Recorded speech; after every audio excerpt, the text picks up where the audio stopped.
people like me. You need people like me so you can point your fingers and say, that's the bad guy. That's the bad guy. That's the bad guy. That's the bad guy. That's the bad guy.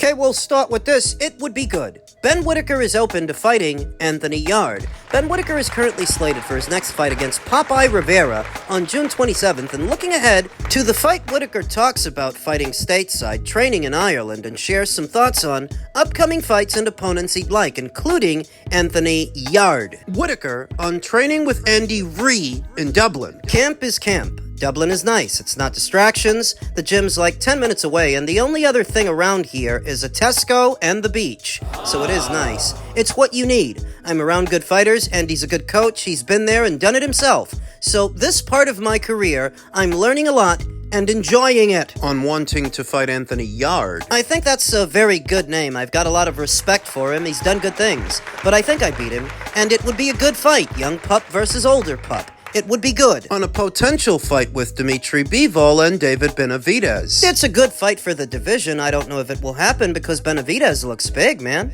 They're talking about him fighting for the WBC title at Cruiser, so if he's sitting around that weight for a while, it'll be hard to come down, but it's a fight that a lot of people want to see. So let's just say that David Benavidez is not a realistic option for an up-and-comer like Ben Whittaker. David is all but done as a light heavyweight, and I can't stress that enough. Dimitri is a little bit more realistic, but now in his mid-30s, already having been an undisputed champion, you almost get the sense that he's entering the final phase of his career. I don't know how much he wants to move up the Cruiser and maybe see about becoming a champion up there. I know that he mentioned it in passing some time ago, but we haven't heard much about it since then. Now, Anthony Yarde, that is an even more realistic option for Ben Whittaker beyond his upcoming fight on the undercard of Zayas versus Boots. He's fighting Richard Rivera, otherwise known as Popeye, 35 years old, standing in at about 6 feet tall, whereas Ben stands in at about 6'3". Ben is actually a big light heavyweight. He's got a lot of height and a lot of length. His power seems to be coming along. Sporting a professional record of 11 wins with no losses and 1 draw, 8 knockouts. To Richard Rivera, who sports a professional record of 27 wins with 2 losses and no draws, 20 knockouts, having never been knocked out in 29 professional bouts. This is a guy who's been around a long time. A lot of fights, a lot of rounds in the bank. His 2 losses. One to some guy named Luis Antonio Tejada. I don't know who the fuck that guy is. He was unbeaten at the time. And another to the more familiar Badu Jack in August of 2022. Jack won a split decision against this guy.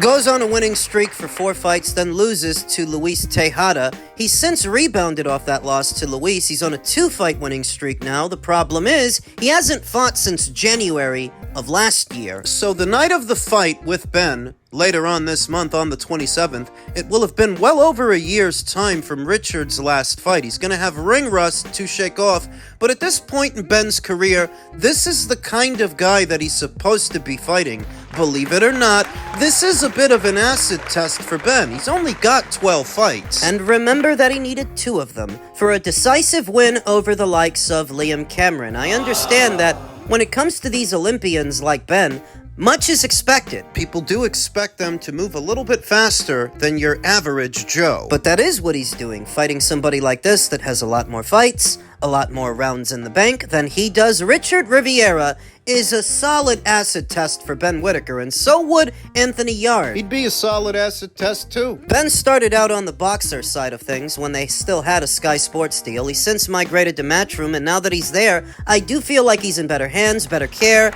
I do feel like his career has more direction now. This fight that he's about to have is for a WBC silver title. I didn't know that. I originally thought that what the WBC was gonna do was let David Benavidez hang on to that belt long enough, for the Beterbiev versus Bivol trilogy to get made, and once it's made, they'd have the belt on the line in that fight. And that might still happen. They might vacate that title on time for those two Russians to fight for it, but we all know that the WBC isn't sweet on the Russians. They don't really like them because Eastern Europe isn't one of their more profitable markets. The Eastern Europeans don't bring them but so much money, so they would prefer that some other fighter from some other place hold their title. Is it possible they'd prefer that a Brit, a Ben Whittaker, be their next WBC light heavyweight champion than a Russian? I mean, you could argue that commercially, Ben's got a lot more personality, sells himself more than the stoics like Dimitri and Artur. You need a fucking crowbar to get anything out of either of those two guys, whereas Ben is a showman. So what if Ben beats Richard Rivera later on this month, and towards the end of the year, they make a fight between him and Anthony for the newly vacated WBC title? Is that far-fetched? And I don't think it is. Ben is about to fight for a WBC silver title. So he is going the WBC route. And what are we to believe? That he's doing so to fight Artur, to fight Dimitri? It'll be a long time before he's ready for fighters like that. What if the plan is to get him the vacant title, then let him take it back to England and defend it over there, the WBC collecting their hefty sanctioning fees all the while? He knocks out Anthony Yarde. At this point, I think he does. I think he's going to be faster, sharper, his punches are crisper. He's a bigger guy than Anthony, noticeably taller, longer. He can stick him from the outside from a safe distance, beating those feet and land hard. Anthony's been through the ringer a couple of times to where I don't think his punch resistance is now what it once used to be. And if Ben lands on him clean, I think he stops him. Elsewhere in the light heavyweight division, an interesting quote from the former undisputed champion Artur Beterbiev as it pertains to David Benavidez. We had to translate this from Russian. But anything Artur Beterbiev says is worth hearing because he doesn't normally say much, so whatever he does say, he means it. And he said Benavidez is such a person that he talks a lot more than he does. Where have I heard that before? But we must admit that it is very competently conducted. He's already a 3-weight world champion, but his boxing is dirty. And of course, there are questions about some of his victories. He had a fight with Anthony Yarde, and I agreed to come out with him after that fight. Apparently, his team didn't expect me to agree so quickly. Remember that that's a fight Turkey said that he wanted to make, and remember that's a fight that Artur said he wanted to have. His team didn't expect me to agree so quickly, so they immediately changed their minds and chose Ramirez. That was a year ago. In general, this has become the norm in boxing. I will box, I will not, I will choose my opponents. I like this one, and I don't like this one. I have a different mentality. It's alien to me, Beterbiev said in an interview with Match TV. Sorry to tell you, Artie, but he was never gonna fight you. The decision to move up and fight Serto at cruiser was made long before he fought Anthony Yarde. What turned out to be his third and final fight as a light heavyweight? David was already talking about moving up after his first fight as a light heavyweight, and between the time that he beats Alexander Vozdik before he fights David Morrell, he was already talking about moving up, so he was never gonna fight you. Artur exposed David? What's Artur supposed to say? If you have a wealthy financier, a generous benefactor, willing to overpay fighters to make fights, and even that's not enough to get David in the ring with Artur, nothing will, nothing can. Nothing ever did and nothing will. I like the part where Artur Beterbiev says that David Benavidez's business is very competently conducted. They've managed to make him a 3-weight world champion all the while, avoiding all the real fights with the real fighters, the best ones. He's got a long history of avoiding him. In 2020, when he misses weight, loses his title on the scales, the World Boxing Council offered him a cushy spot at light heavyweight that lined him up for an Artur Beterbiev fight. That was 5 or 6 years ago, and he didn't want it then. Now that Artur's almost 40 years old, he doesn't want it now. He's never wanted to fight Artur. The excuse they're gonna use when they don't move back down to light heavyweight is Dimitri's fighting Artur for a third time. That's what they're gonna say. When David had every opportunity to get Artur out of the way. Between the time that Dimitri Bivol fights Artur for a second time, wins, becomes undisputed, then goes in for back surgery, that was David's opportunity to get that guy out of the way so that if you do, the way is clear for you and Dimitri to fight. It shouldn't have been Anthony Yarde that he fought in Saudi. It should have been Artur. But I'll tell you something, that even with the Yarde fight, he still had enough time to fight Artur after that. to get him out of the way. So he can't now be the reason you're not coming down to light heavyweight when you could have took him out if you would have fought him. No, because if he would have fought him, he would have lost. I don't have a doubt in my mind. That's why he's spent the better portion of the last 5 or 6 years avoiding this fight. Avoiding this guy, who's not one to mince words like the talkative Americans. I mean, seriously, all the years that I've been watching Artur Beterbiev, he's not one to mince words. He doesn't ever say much. And I actually appreciate that about him. It actually adds weight to whatever he does say. So when he says that David does a lot more talking than he does doing, I'm glad I'm not the only one that noticed. they like to call me a hater whenever I point that out. I suppose that Artur is a hater too, right? Everybody's a hater that doesn't jump on the David Benavidez bandwagon. The business is indeed competently conducted with a careful eye for detail to get a fighter as flawed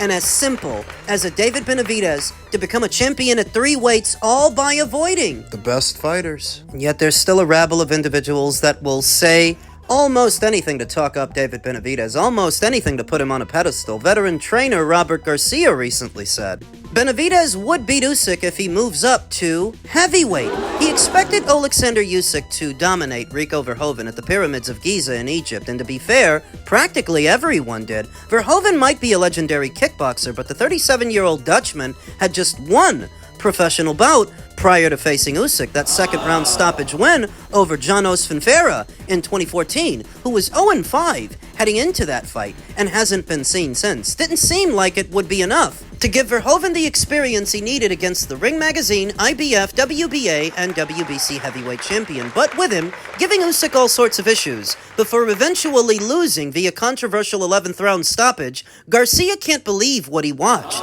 It wasn't one of those performances that I expected from Usyk, Garcia told YSM Sports Media. I wasn't expecting it. It wasn't his proudest moment, but Usyk is ready to move on. Although Agit Kabayel, the ring's number 2 heavyweight, is likely next. Garcia would like to see the unbeaten Ukrainian face David Benavidez. I'll bet. The moment that a fighter looks human, people start to show their character and show you who they really are and how their minds really work. Benavidez, 29, recently became a 3-weight world champion thanks to his 6th-round stoppage of Gilberto Ramirez to become the WBA and WBO cruiserweight champion May 2nd. Soon after, Benavidez's name was floated as a possible future opponent for Usyk, although he later shut those talks down by saying he doesn't see himself moving up to heavyweight anytime soon. Maybe in 5 years. Turkey El Sheikh wanted that fight for the coming year. If Usyk versus Benavidez does take place at some point next year, Garcia made a surprising pick. I think Benavidez beats Usyk, Garcia said. I know it won't be easy, but I do believe Benavidez beats him. No, you don't. And I don't believe that you believe that. You wouldn't bet your house, you wouldn't bet your gym. You wouldn't bet a month's salary that David Benavidez beats Usyk if that fight actually did get made. You only made that evaluation because you don't expect the fight to get made.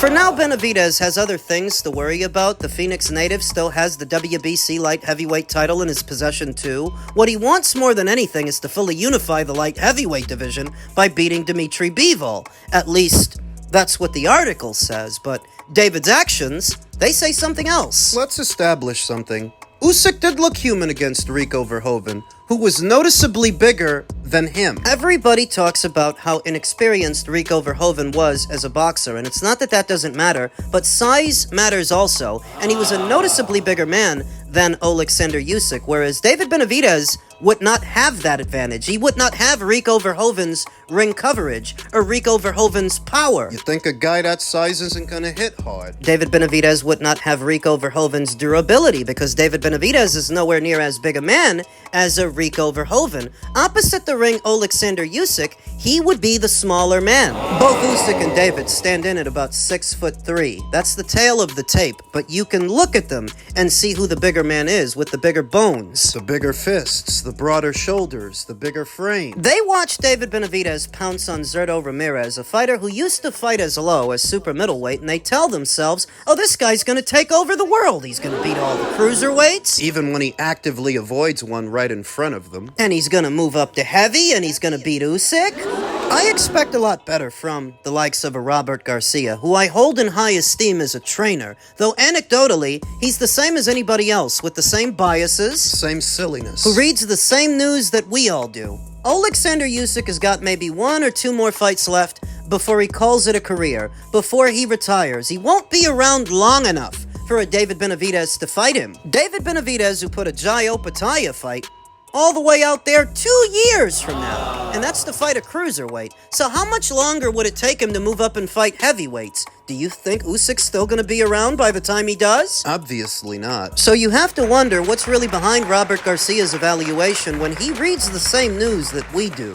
Is this his way of giving David Benavidez credit for a fight that in all likelihood would never happen so that we look at him? So that we think of him as being the same caliber of fighter as an Usyk. I saw another guy who goes by the name Hancho the Optimist, and you have to be optimistic to be a David Benavidez fan, say, David can become heavyweight champion. If Usyk could, the Mexican monster can. Because he fights like Usyk? He has every tool. The only issue might be his ability to box on the back foot, but he's still good enough at it that he can still do it in spurts. Feet are a little slow, but he's savvy. And this is all based on David beating Zerto. Hancho continued, I'm watching the Ramirez fight and David's speed was converting to power in round 1. It's gonna take a 200-pound Floyd or Sweet Pea to beat Benavidez. Buddy, if there were a 200-pound Floyd or Sweet Pea, it's almost a guarantee David wouldn't fight them, because he's got no track record of fighting the best fighters at any weight he's campaigned. Zerto was hurt and didn't hold, just retreated to the ropes. Coaches suck.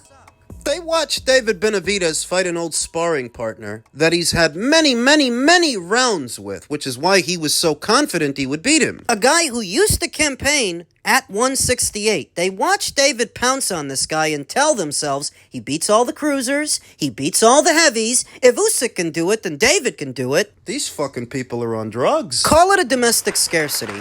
There is not a homegrown American fighter right now that really captures the imagination the way that Oscar De La Hoya did in his heyday, or Roy Jones Jr., or Floyd. The American boxer is not what he used to be. There's not an abundance of Sugar Ray Leonards and Marvin Haglers. So there is a domestic scarcity of dynamic and charismatic, homegrown American fighters. So much so, they wish to forcefully elevate David to that position. The reason they're so high on him? Scarcity creates value. They've got a lot riding on who this fighter is supposed to be, but I can almost guarantee you his career is going to come and go without him doing anything at heavyweight. He's not going to win a title up there. He doesn't beat anybody with a title up there. The reason Usyk was able to hang with the big boys is because of his fancy feet. Where David's walking on quicksand, the guy stomps around like a Clydesdale. Usyk's fancy feet in tandem with his amateur pedigree, his cardio, so much that Usyk brings to the table